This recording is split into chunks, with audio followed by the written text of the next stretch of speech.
dala. Matine ni kantira achiel maji osiro mathoth. Yes. Mano koro oromo tere dala. Koro koulo ni apaga achiel go te nyaka dhi mbele.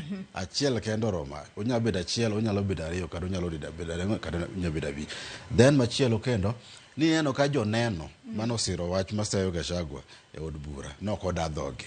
Waluonge in a legal balance ni cross examination. To senator nyaka dadhoge.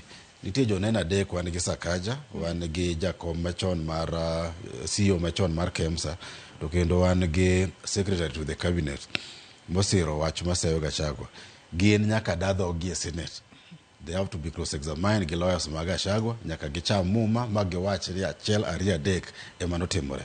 Mano neno ka pogruok mano ok otimore e od bura. To koro Senate nitiere kod thuolo maromo nade mar mondo mi koro ging'ad bura kalone kisewacho kanyo ni kuma koro chome ni nikech wang'e ni wantiere kod kawuono kachiel kod kiny mar mondo mi speaker mar od bura mamalo Moses Wetangula o notify speaker mar Senate mano Amason Kingi ka koro ng'ise ni my resolution marwa koro wachwalo nu Senate mondo Senate koro ng'ad bura ka idha gidhi committee way kata plenary way.